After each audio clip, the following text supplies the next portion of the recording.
Uyazing Betty Mali. Saso figure gada. Baby unga hambi. Hello. Is it you guys again? Welcome back to another episode of Nothing But Football. This is GameWeek 7. Pleased to have you here again. Don't forget to like, share, comment, and subscribe. Hope you guys have been doing good, man. I don't know. There isn't much that's been happening in the world besides you WhatsApp and Facebook, Instagram people. What did you do went down for 6 hours? Yes. I saw people having meltdowns, bro. Did you have a meltdown? No, I was You alright. didn't even notice, did you? Nah. Yes, but yeah, guys. Dog, I saw youngins considering reading a book. Yes, it was right. It was hectic, bro. People on Twitter just coming on to vent about other things going wrong. But yeah, guys, let me start by introducing my co-hosts, the co-brothers out here. On my right, got King Don, Logosa, King Don Luke. How you doing, King Don Luke? I'm good. Hey, we're into it now, hey? Yeah, man. We're into it now. Got another stupid ass international break, but we move. Oh yeah. Then to my further right, got Uncle Curtis. How you doing, brother? It's all good, man. Chill. I actually watched my first Arsenal game. Yeah. Hey. Yeah, it was a No, okay man, draw good. against Brighton. Not too bad of a performance, but yeah.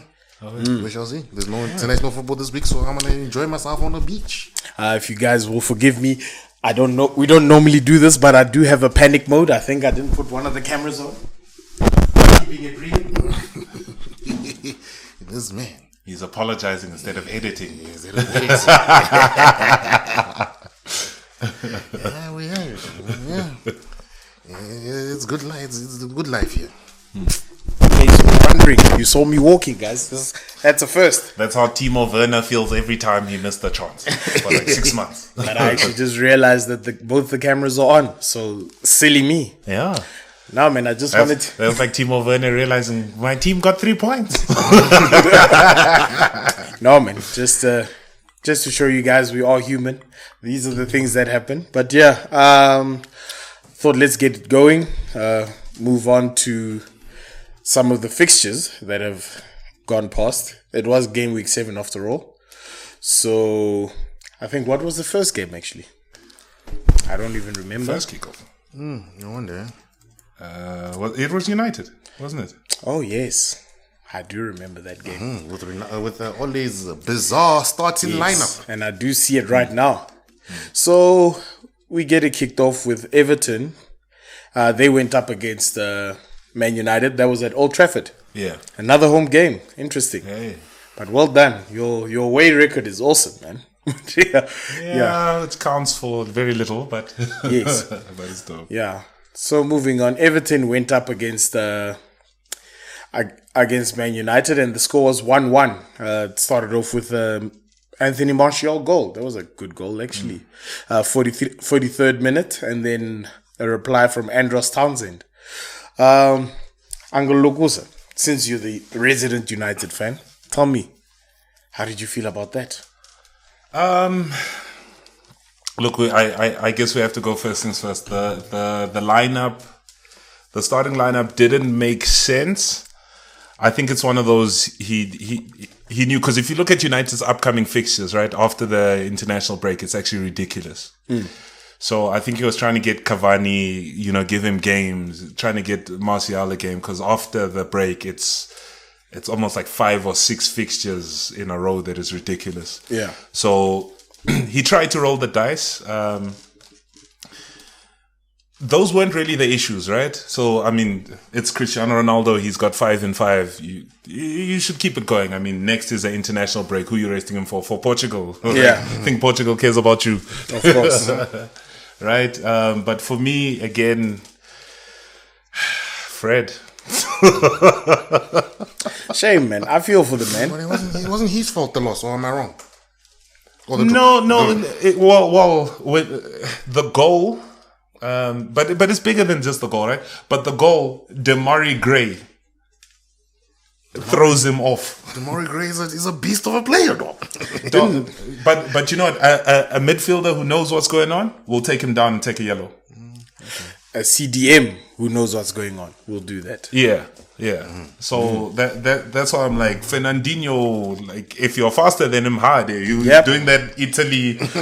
Which Italian guy pulled back soccer like Chiellini. He doesn't care. It's like, you've won this one, but let's go down. Yeah. So I mean, 1-0 up and conceding a goal on the counter. I don't know if we have a clean sheet this season. I think you I do. remember. Ooh.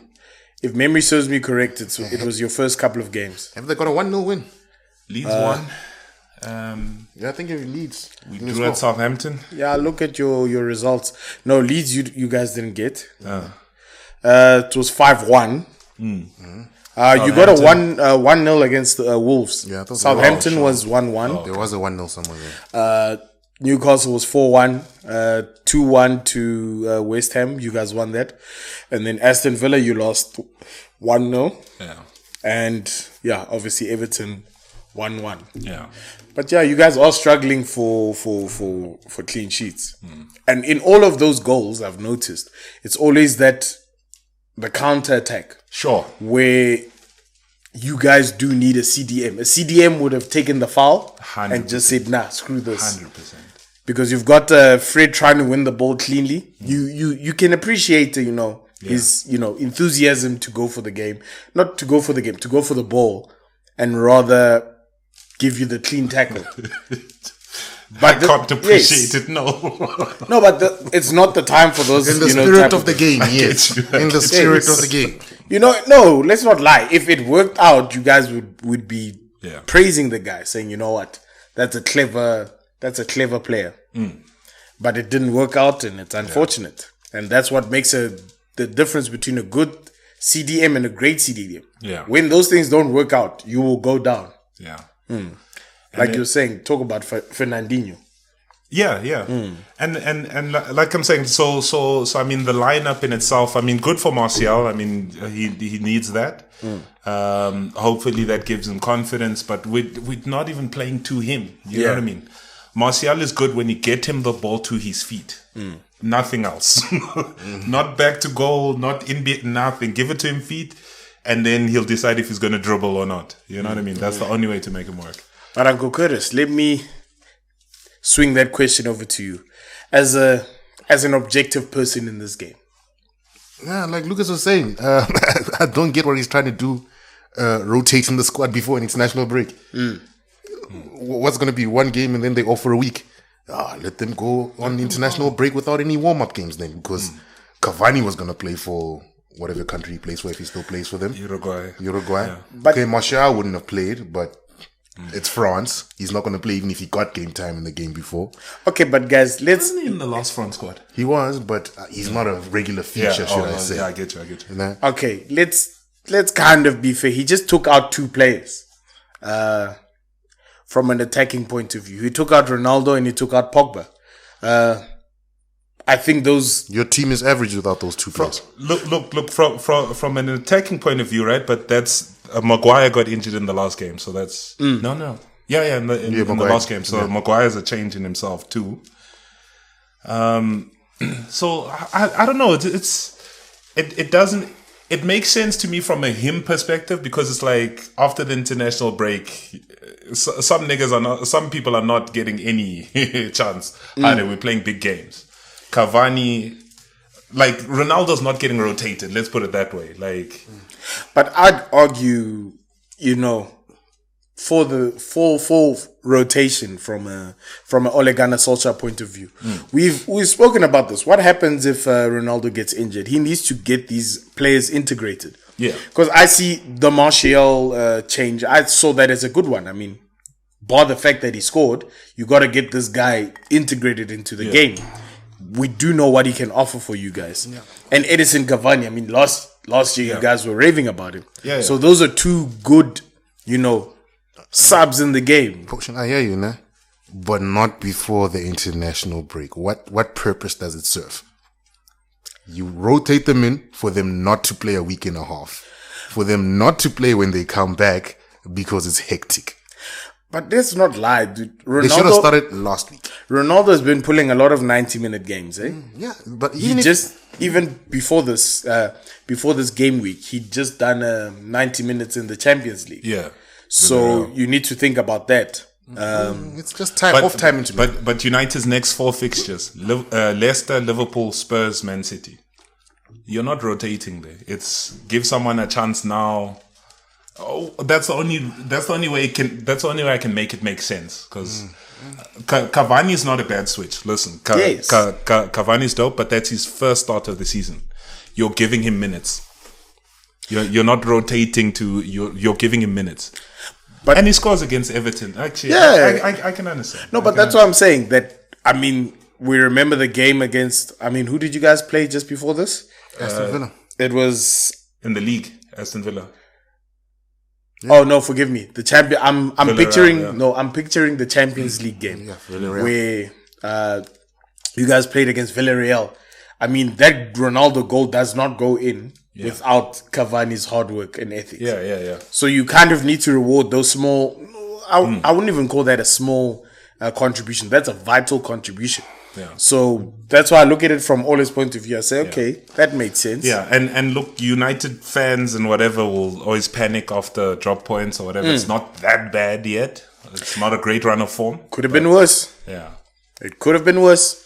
If we take in the fact that, Tom Davies, instead of shooting, decided to pass it to Yeremina. Yeah. Could have been worse. Yeah. If Everton played, look, they sat in their load block, but I'm sure they had 10, 12 opportunities, 10, 12 shots or something. 10, double digits at least. And you guys are the team to beat these days. Yeah. So, they... Yeah. And this is normal. This is... And your boy Townsend goes and bashes... The Ronaldo celebration. That was disrespectful. You gotta do it. That was disrespectful. You gotta do it, though. You go to your arch... Okay, let me not say arch nemesis. You go to your enemy's background and you do it when you score, though. Yeah, I know. But nonetheless, I think I'll ask one more question. I saw many United guys panicking. Do you think this is a time for panic? No. I think it's showing some holes in the team. We say every week the defensive midfield position. It shows some holes in the team. Again, it's games without a clean sheet. It's the opposition's chances look better than our chances again, but not to panic yet. Ollie's structure is to try and put the best players in their best position, and eventually it'll work out because they're good enough. So that can look terrible on some days. No, fair.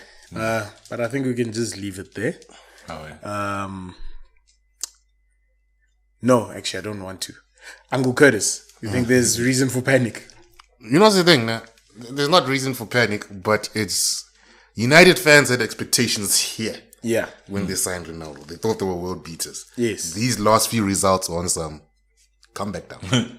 Come back down. You're not on City's level yet. You're not on Liverpool's level yet. You're not on Chelsea's level yet. This result would remind them of feelings from last season. Yeah. So that's what it is. So it's just bringing expectations right back down to reality. We still have work to do. Now I realized Ronaldo can, in some games, take you over to the top, like he did against Villarreal.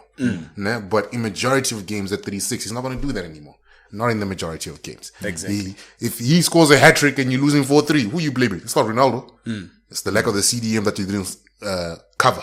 Because United were one of the top goal scorers last season. So, did they need Ronaldo? No, but it's a nice signing. Yeah. No, man. I didn't want to rob you of that opportunity. I realized it was probably burning you inside. I'm like, it's unfair. Let me ask you that question. And you are so right, my boy. Yes. I was like, he's just gonna skip me like that. I have thoughts on this. No, fair point. But yeah, let's move on to the Chelsea game that was against Southampton at Stamford Bridge, and that game ended 3-1. Obviously to Chelsea, goals from Trevor Chalobah, Timo Werner, and Ben Chilwell, and a penalty from James Ward-Prowse. Uncle Curtis, I'd like you to take me, take me through this game and let me know what you're thinking. Lucky Chelsea. Lucky. If it wasn't for that red card, they weren't getting a win. Okay. If it wasn't for that red card. Southampton fought to get back into that game. James Ward-Prowse red card is slightly harsh. I think slow motion did him dirty there. Because his foot is not too high. He is slide tackling. A bit too late, but slightly harsh. And then when Southampton are down to 10 men, Chelsea are able to take advantage of the man advantage and they score with the Timo. Any game that Timo Werner scores a goal, just lets me know your team was lucky on the day. It was lucky because that man's goals get disallowed. Wire gets And he did disallowed. have one disallowed before. Him and Lukaku both had goals disallowed. Nah? So it looked like it was going to be an unlucky Chelsea day. All right? And then get the equalizer, 74th minute, red card, 15 minutes left. Your team goes all attacking now. Because even when I look at the Chelsea are currently the top goal scorers in the league. All right? With the best defensive record, I think. I don't think Chelsea are deserving to be... They're there now, but I don't think they will sustain that over the long run. I don't think they're deserving to be the top goal scorers. Like, we got every single one of the defenders have scored a goal or two. My boy, your defenders are not going to be in attacking positions very soon anymore. So they're not going to score as much anymore. And it's a football. If your strikers are not getting into the positions to put those things away, you have a big problem. Yeah. No. Very understandable. Uncle Logosa. Hit me with that. Yeah, look. So Chelsea rotated their team too. Obviously, it's not a problem because they won. Yeah, right. If United won, there would have been less questions. So to some rotation in the team, they won. That's a good result. Actually, Southampton away from home, I don't expect them to pick up points. But still, I mean, it continues a good run for Chelsea. I know they lost to City. they lost to City. They lost to City, but still good points. I mean, we're 7 games in. I usually say after about game 8 is when you can actually start looking at the table. So, I even put it down to after game 8, whoever's top of the Premier League is not going to win the Premier League. In most cases, it's not that team. It's not. It's so Chelsea must be also worried that they're still top at this point of the season, because can they maintain from now to the end of the season? I doubt it. No. I very much doubt it, because, as I say, top goal scorers now, not much of an attacking threat to me. Lukaku disallowed goals. I mean, what goal drought is this on now for Lukaku? We're sitting on game what? I think man hasn't scored since he scored against Arsenal. No, he scored against Arsenal, and he's got 3 goals.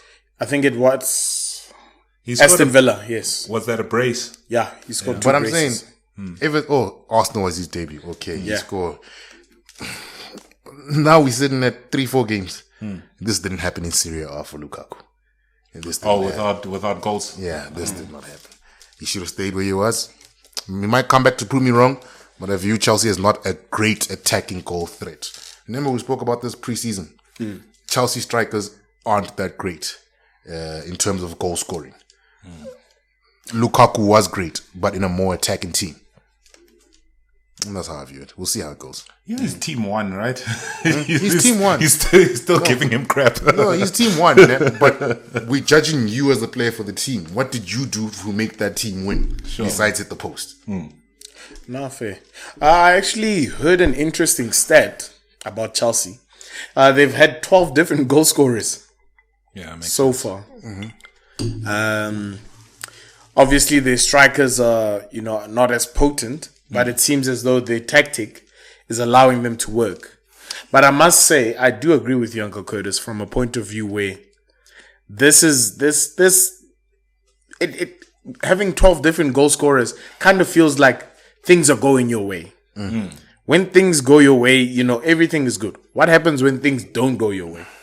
It's the perfect example for this now. When Chelsea were busy bumping and you were watching Drogba play. Drogba had no attacking threat in some games, but in some games at goal-wise towards almost scoring. But you can remember him laying off the ball for somebody to put in the back of the net. Him putting somebody else in a more dangerous position. Was Ashley Cole scoring from left back? Nah, boy. We got Alonso scoring from left and right back now. So, you know what I'm saying? It's not the Chelsea way. It's not the Chelsea way. I mean, Alonso scoring, Chilwell scoring, your whole centre back. Young centre backs are coming in to score. Alap, whatever, Chalabao, what. So as you know, for me, from that point of view, I look at it and think, you know, you're lucky now, like things are working out, but every team goes through that patch where things just don't work out. And yeah, I'll throw in another agreement with you that it was a tough game before the red card. Chelsea were fortunate to get the red card. From my point of view, I think it was a red card. I'm not going to fight it now because it's there. But it's like, the ref first gave a yellow. Slow motion made him change his mind because of the contact that he kept on seeing. But I think it's because the ref was because it was by the goalpost basically, and the ref was behind the guy, so he just saw the clattering into the player. He didn't actually see the contact. But the contact for me was red. Yeah. If you look at reds, like, you know, previous reds. Yeah. So I agree with you. It's a red, but it's not a bad tackle. But it's a red. The thing is, his studs were up. His studs were up, and that seems to be, if your studs are up, you're in a red card territory. This day and age, that's what it is. This is not a bad tackle. The new football. But saying it's not a bad. It was, it wasn't horrible, but it was bad. Yeah, it's no. Maybe not to warrant it, because I'm saying it deserves a red. Yeah, but it's a bit harsh. It's a harsh red. It's a harsh red. Yeah. All right. Yeah, I think we've wrapped up there. Let's move on to the other Saturday game. That was Brighton versus Arsenal. That was actually quite a. I hate to use this word since Arsenal's had a great run, but it was a boring game from an Arsenal point of view. Brighton fans obviously were, they had a lot of action, but that ended in a 0-0 draw. I look at it from a point of view from possession. Brighton had more possession. It was 58-41, more shots. Even though Brighton's shots weren't on target, it was 21 total shots to Arsenal's measly 8. Obviously, it was just 2 on target for both teams. Let me start with you, Uncle Curtis. As an Arsenal fan, how do you take this game? It's better we draw now than get carried away. It shows you the weakness in the team. I imagine we won against Brighton, going to international break now. We got a bunch of fans feeling like we're unbeatable. And then we go and lose 5-0 against Man United or something like that because we're not fixing the errors in the team. So as you can see, Brighton had more possession. Brighton, after the 10th minute, basically dominated the game. So it looks like Arsenal has a problem with learning how to cope against playing against 3 centre-backs and stuff like that. Partey had a decent game. Can't remember much from Odegaard. Smith Rowe was one of our best players. Aubameyang can't remember much. Pepe came on, had a decent cameo. So, you're starting to see, like, let him learn from these games without losing. Yeah. Then going on crazy unbeaten runs, and then we learn nothing about the team because he keeps on playing the same way. Yeah. And that's the way I view it. I'm not mad at it. Brighton were above us in the table. Brighton were playing well up until this point. So I'm not mad at the result. And it's away from home, so I'm not complaining. I don't know what Brother Lucosa has to say over there. King John. I say it's not a bad result for Arsenal. I'd like Uncle Curtis has alluded to there. Brighton has started really well. They've competed in all the games they played. I think they lost 1 to Everton or so, but they competed in that game. They've been good. They've started the season well. Brighton will struggle in the second half of the season because they've got no depth. But right now the season starts.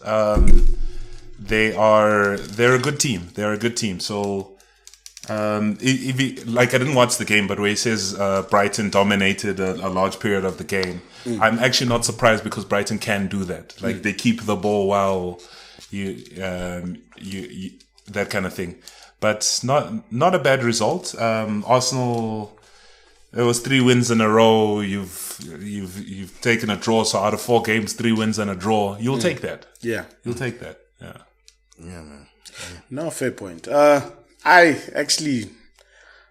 somewhat agree with both of you guys, but let's not forget that and by we I mean Arsenal, we went into this game as underdogs because Underdogs. yes, Okay. looking at the table and current form. I feel you. I mean, Brighton at some point had the opportunity. 2 weeks ago had the opportunity to go up the top. Oh yeah. When they drew with Palace, Yes. if they had won the game, if they had won, they were going to go on top. We'd be having a different conversation now. So Brighton have just been on form. I mean, you can even look at it from towards the end of last season. They had some memorable games. I even remember watching one game where they beat Tottenham. I think it was a big score of 5-3 or something. You saw Graham Potter's vision. Whether that's going to keep happening, because like you said, depth might be a problem. You've got players like Danny Welbeck, who gets injured a lot. Neil Maupay also does have a tendency to get injured.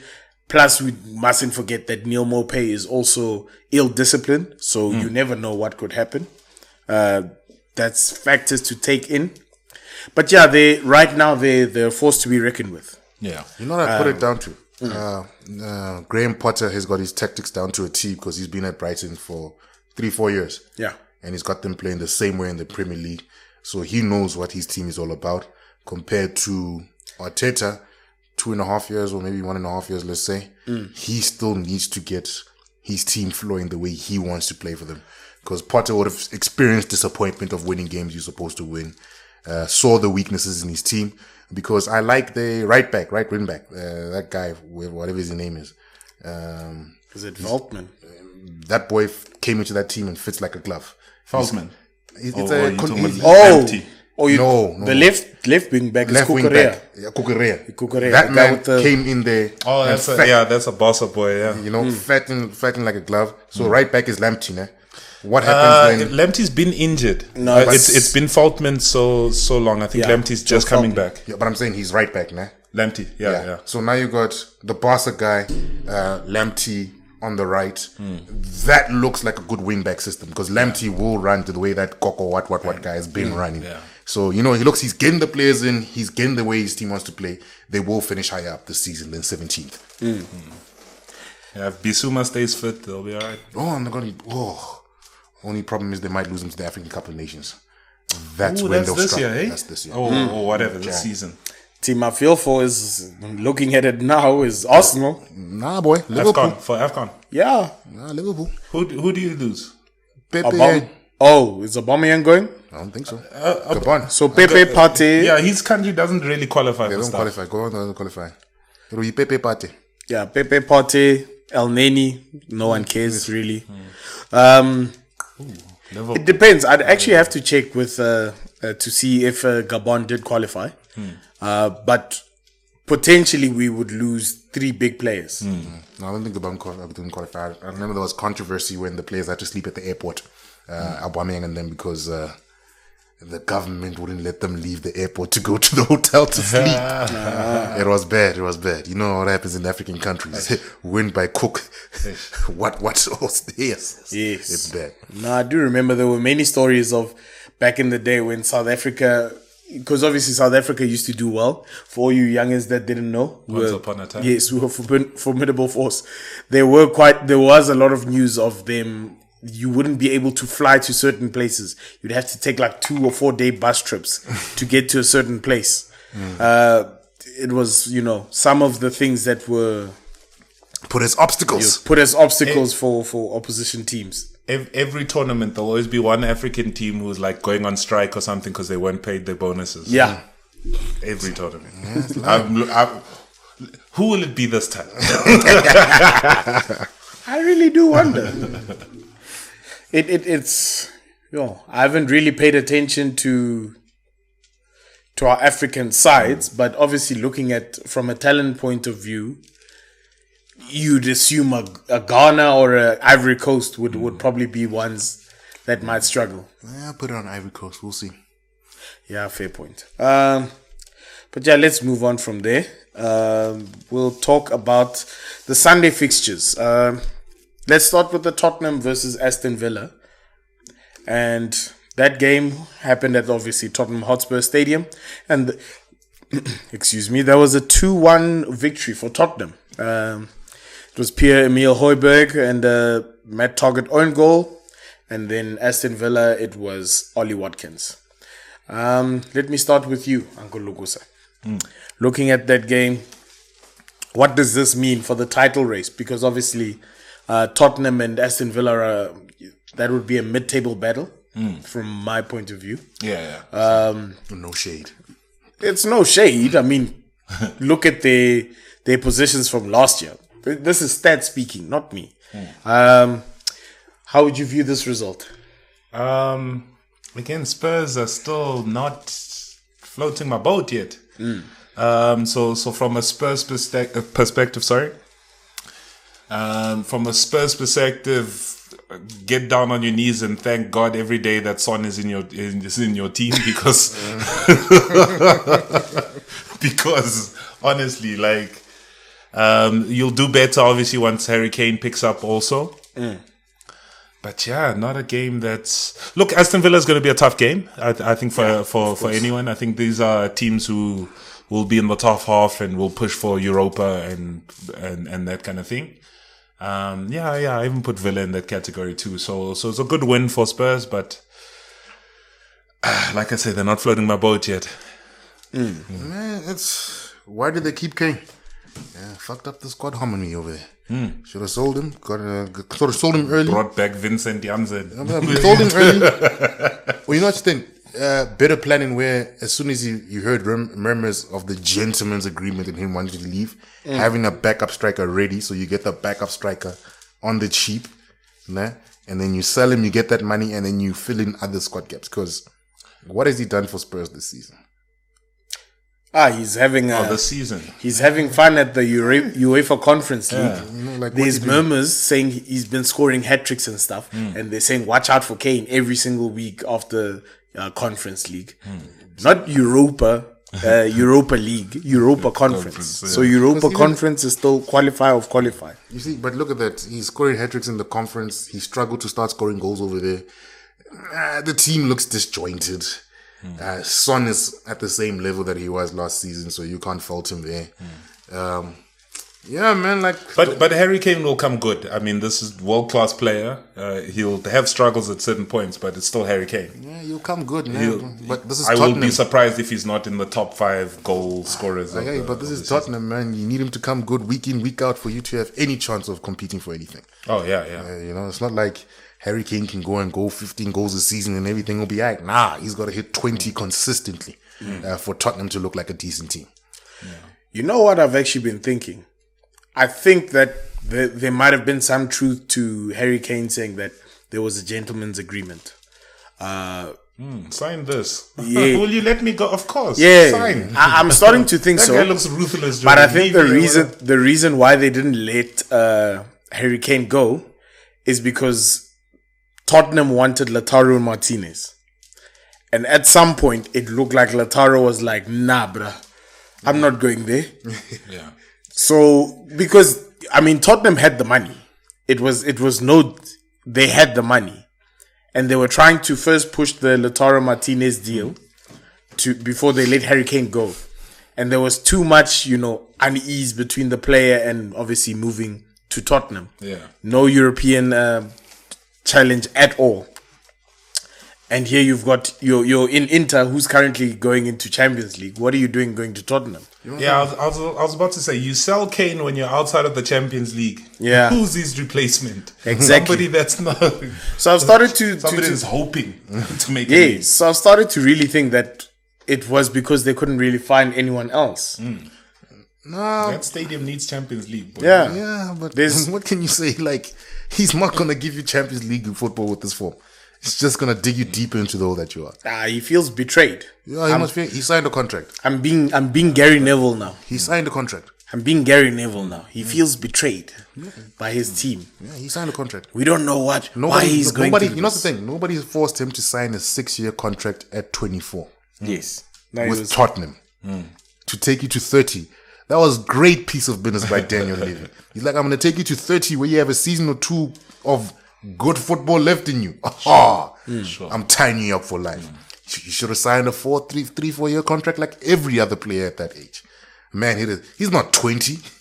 He just hit your prime ages and you signed a 6-year contract with Tottenham. This is not...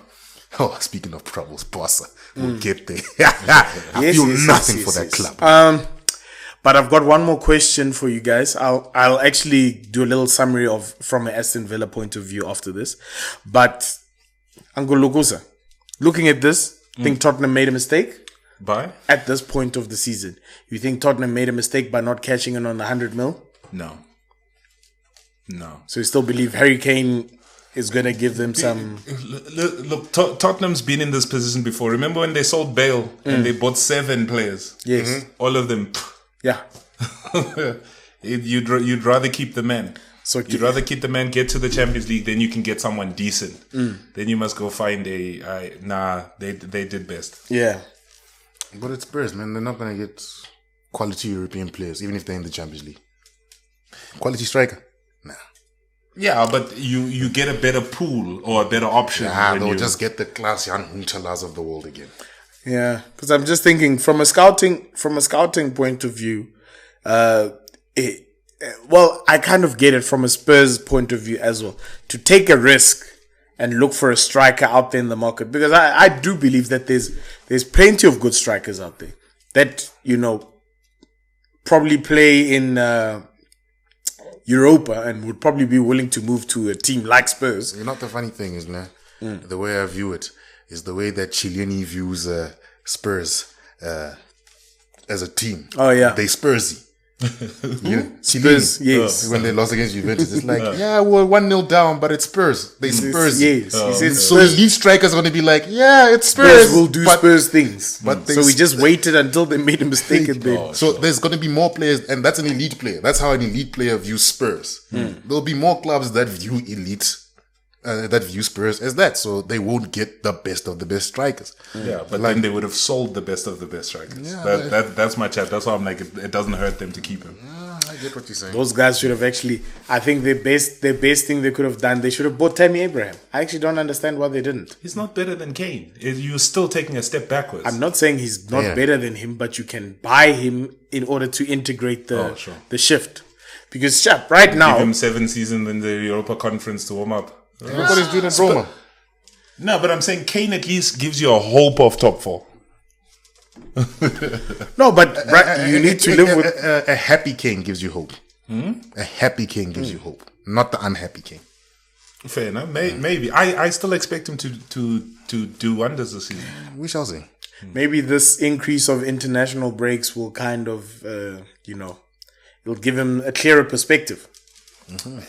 But they do say that they did say Kane normally takes longer to score. Yeah. In the beginning of the season. He reminds me of that. Actually, you get that from British players. Like Wayne Rooney was like, Paul Scholes was like that also. Like, it took them a couple of games. Like, they had to be in the team for a couple of games. Yeah. And then they'd work their way into it. That's how I see Kane. No, man. Except for Wayne Rooney's son, Kai Rooney, scoring 4 goals against Liverpool. We lost 5-4. I scored all 4. I love the confidence. He's got his father's grit and determination. Aware. That man doesn't get enough plaudits though. He does. Wayne Rooney. He does. He doesn't. He does. We'll have that in the next time. He does. Hold on. I think we'll call it a break. Refill our drinks. I actually do want to get into that topic of Wayne Rooney. We'll touch on it before we move on to the other fixtures. But yes, guys, thank you for joining us for part 1. It's been real. Catch us in part 2. Do all that stuff. I know the technological stuff, the like, share, comment, and subscribes. Share the videos with someone who you think might be interested Share it in on watching WhatsApp and whatnot. Yes, WhatsApp is back on, guys. Don't despair.